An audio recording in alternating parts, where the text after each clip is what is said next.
bisa pocok kangen sari bintang manung kali tekad Suko Roso Karso Dua karyane Lantos salah Bitomiyo Yung kangen kenalin salmio Acawan asto Robot yang bego Ingkang cinakan Eko Korkecono Yung kangen muntir laju Hati besar ini Sembah kalbu Perangan kamu Roso olah Rangso olah Windyo olah Imam rangso olah Kabeh dilakukan pemantak Perilaku tak suara Lima puluh pengantin kakumus Juta kali langsung Antiko Pihak Moto Makro pecah Saknaliko Magyor Pecahin biji Magyo Menarik Alpakat Suiko pengantin putri Kami ciri Api-api Kakroko Yoko Marapito Kami cari sayuring Sukoto Mugi Tulus Moyo Manggi Raharja Kanta Kumambang Sekar Dewanto Soroting Kokor Kusoto Di Sekar Mawang Sekar Melati Iwak Sekar Kaki Saya timeliku para berita rambut Kominawani ngebut manis Memantarkan haling lagi Kadyo mampunan Karyo Komo Inang Agung Tumandin Kandiling Panggoring Nekro Tumandong Itu Kuling Kaulo Ganten Kulius Kajunjung Samni Kono Kandinas Mantuko Tolong Junjung Kacat Susu Komo Kangan Bisa Kepati Pengantin Soekit Kasko Saran Sarono Kandian Selatan Di Ketolo Kendi Pusarati Kendali Diri Protolongi Noko Wujudi Rupo Kendi Protol Kau Dengarkan Kendi Gili Mustakantin Pengantin Sarimbit Kenapa Mustarak Bito Gili Mustakan Leung Rito Datan Langsung Sedoyo Koas Bisir Binati Sokolah Bina Dini pilih gerakan tipu saya ini kok para dipesangkan para mati kulo matio kamu sama kendil totori seter suci ingkang bukan aja mungkin nanti sekali tanpa tidak barat kuatan ingkang suci arti ingkang suci pikiran ingkang suci kulo putih ingkang dinayu sakit jumbo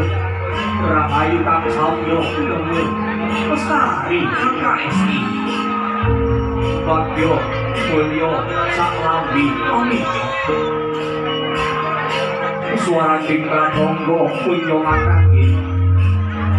Kabyo suku surat kunci pri pengantin kekari Kang kaisi hati Kang sidetyo hakyo Roso olah, Karso olah, Dutyo olah, Liwakang seolah kabeh bilang kue kepada dengan tukang suara Bukti tak seorang cerita kata yang so kabito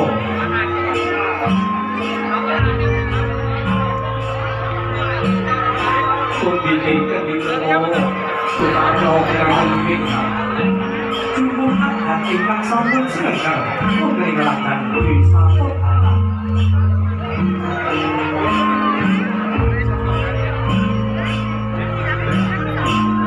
Wiring sesanti tersingkas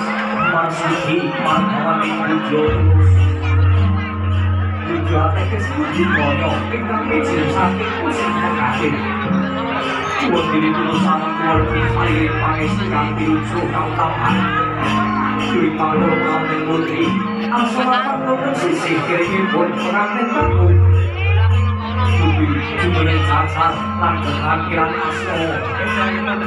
Musiko sini kepangsir jungking kakauan direkto Iwasento jadi komo ibu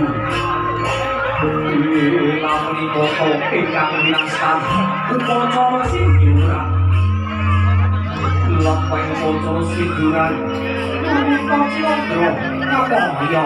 Pohyo Masih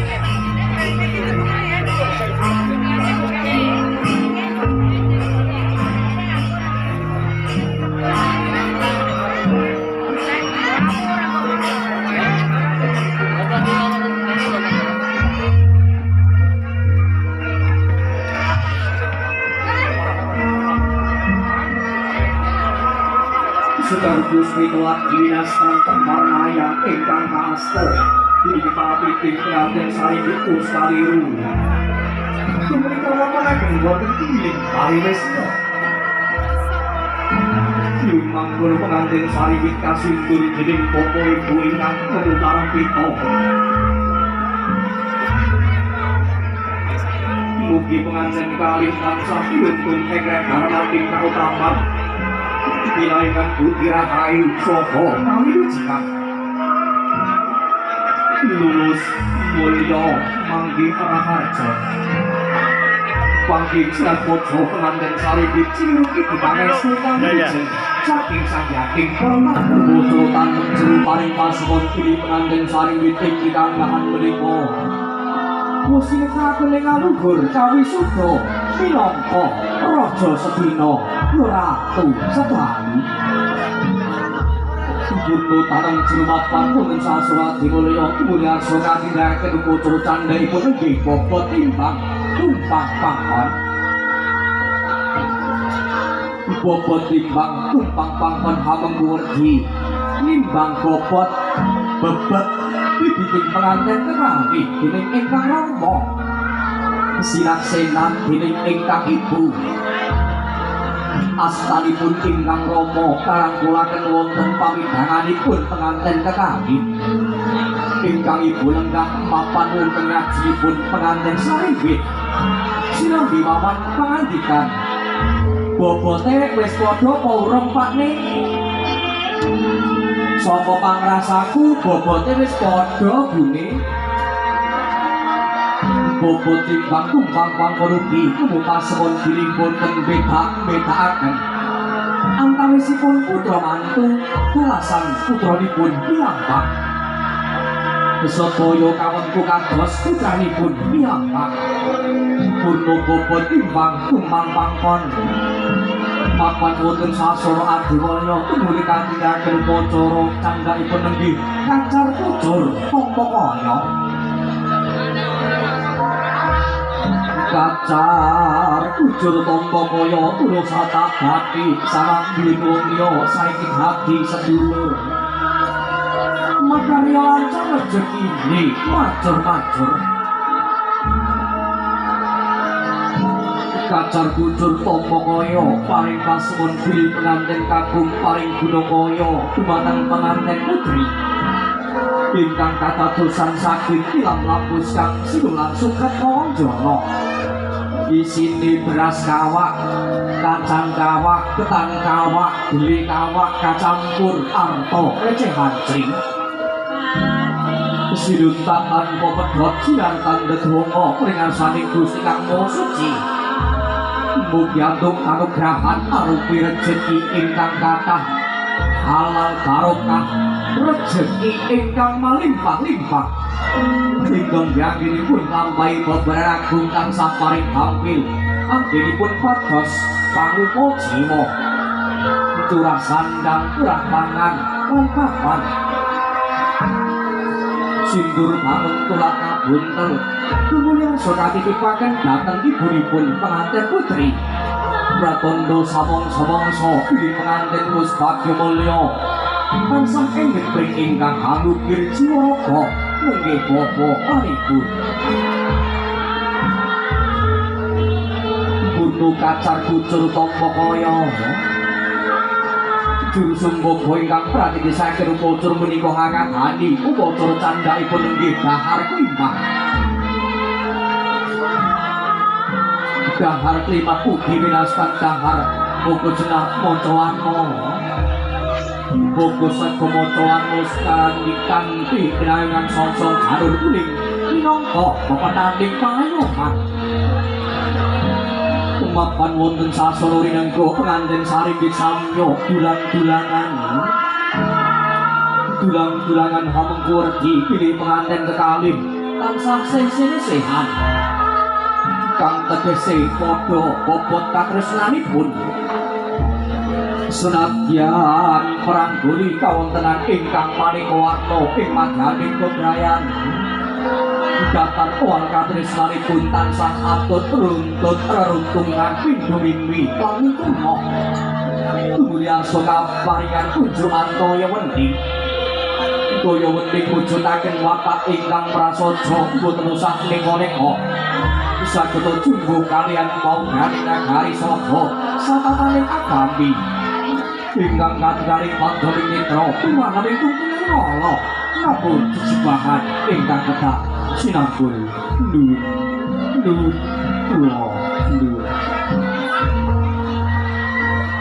Sampun kasempatan panggih pengantin miwah rombongan kemudian sudah tindakan sungkem pangabekti kring Bapak Ibu pratandha bilih pengantin sarimbit tansah ngojoaken raos pamuji.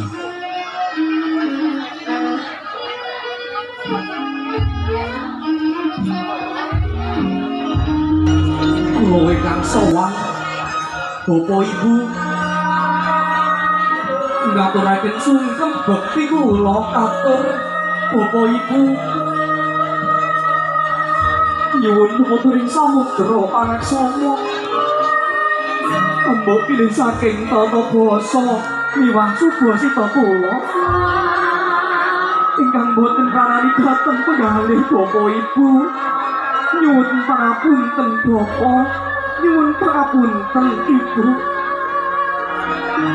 sedaya menika tandha pilih kula taksih cubluk ing nalar nanging seserepan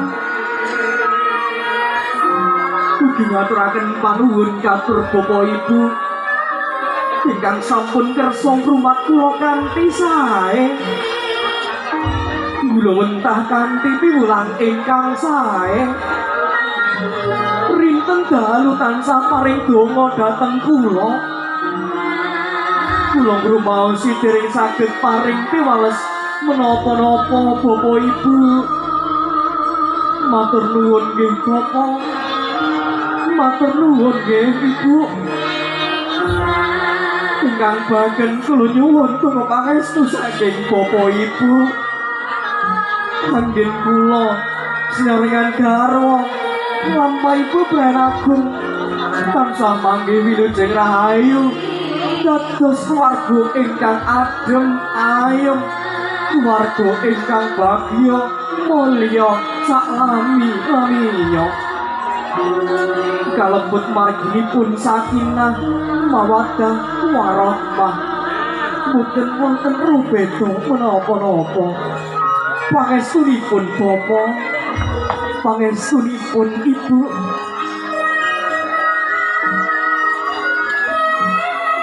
nduk cah ayu yongger cah bagus anakku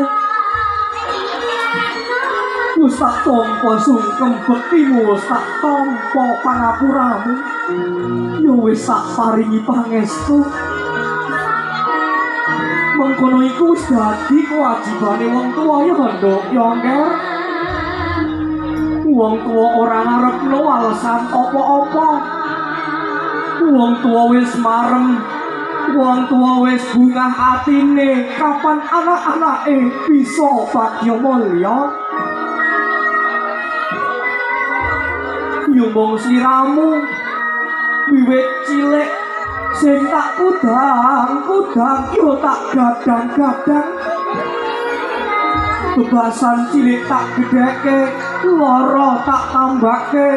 bodho tak pinterke tak gendong-gendong rina wengi saraya tak sunke marang Gusti mugi dadi putra ingkang paring guna banjur sliramu saiki wis mangun keluarga sinarengan garwamu pesenku minangka wong tuwa sing guyub rukun ya nduk yongger sing guyub rukun nyedhak marang wong tuamu nyedhak marang Gustimu yen mengkono iku jalaran urip ingkang barokah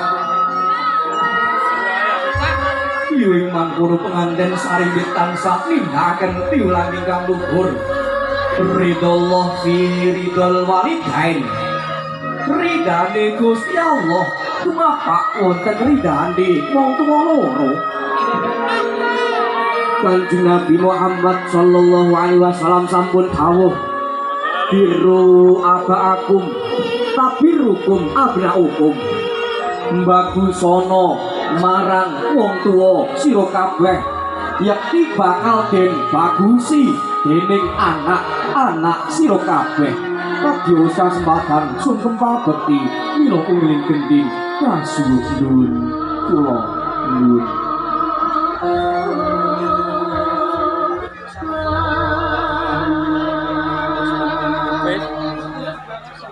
Matur sumanuwun sampun kasembatan panggih penganten kerobongan jangkep nilasung kempal bekti. Jinurung idi pangestu saking sanggaring para tamu mapan wonten sasurati mulya winastan sasana nirengga arsa katindakaken foto pangeston sawetawis sinarengan pepundhen wajib nenggih Bapak Muhammad Ali dalasan Ibu Ngatini mangke susul Mbak Zulaihah dalasan Mas Slamet minangka sesule saking Ibu Yarmi. Hamba bilih sampun paripurna sinarengan pepundhen wajib kasumanggaken para keluarga ageng saking pengantin kekalih, keluarga ageng saking Ibu Yarmi, saking Purpambyong Dalangan kasumanggaken foto pangeston utawi foto bersama mapan wonten padi-padi menika. Mangke kalajengaken keluarga saking pengantin putri mriki. Ngoten nggih. Nggih kasumanggaken kadhe mardika foto pangeston miyak selaning swasana murih regenging acara